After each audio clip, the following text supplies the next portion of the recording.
Well, when you're at the point of breakup, and I think it's worthwhile for us to say that this topic can be about both about breaking up, but also being broken up with. Of course. Okay, that either way, it's boundaries that are changing. Right. That's what's painful on both sides, is that you've had intimacy with somebody, you've had a joining of boundaries, and now you're basically cutting off a portion of that which has been inside your world. Okay, which to the guy, whether you're on the losing end of the stick or you're the one doing the breaking up, you're losing essentially a part of yourself in Right. going through this There's because loss. you've welcomed the woman into your life, and loss and endings are never easy, never good, and always carry some grief with them if you have any humanity to you at all, Right. right? So I think what's of issue here is that you are in a different part of your brain than the woman is when you're going to be the one breaking up. Right. You might be in the logical part of your brain, and you're seeing that it's just not working. You're seeing that your life is going to be limited. You're not going to be able to be ultimately. You're not going to be able to be your real self. Right. And this is the kind of language that you can use that a woman will get. She'll understand when you say things like, you don't have to use feminine language completely to explain it to them, but you do have to attend to their nature in how you talk on this topic. You could say the chemistry that we have leaves me in a position where I can't truly be myself. And don't we all really, in the end, need to be ourselves? And that would be very truthful of you to say, because something between you doesn't gel quite right. There's a mismatch of personalities, or there's a mismatch of maturity level, or there's absent sexual attraction.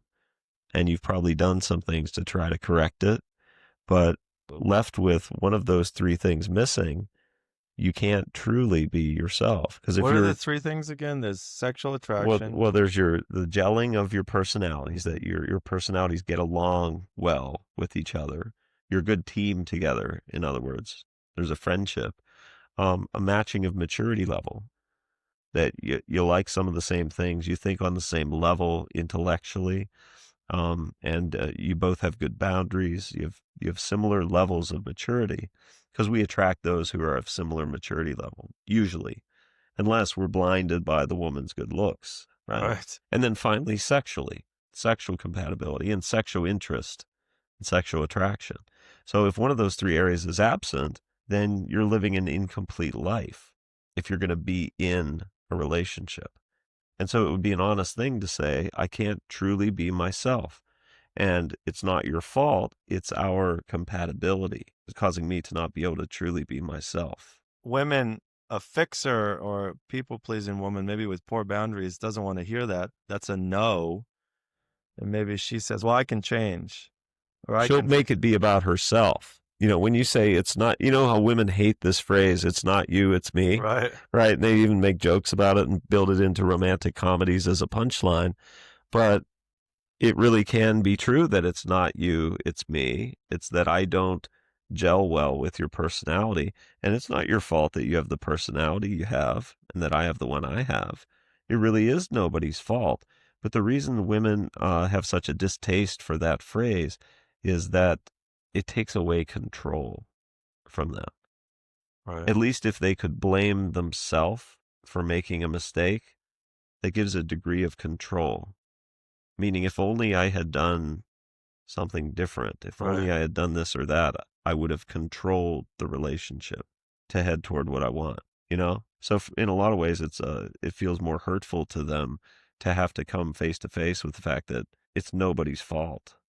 Can we explore it's germane, but a little bit of a side note. What, generally speaking, what do women lose when they lose a committed relationship, and what does a man lose in terms of if we look at it schematically? And the reason I say that is I have a friend who's just proposed to his long-term girlfriend, and he's been with her since college, about 10 years, and very smart guy. And he blindsided me with the following statement, which I guess it makes sense when I think about it, but I just don't think this way. For women, their relationship with the man in their life is the most important thing in their life. Yes. And for men, that's just not true, generally speaking. And for a player, very less so. But even a guy who has a girlfriend, he likes her a lot, but he's struggling through med school or building a business. It's perhaps more fair to say that she's one of a few very important things. And his career, his mission is also very, very important.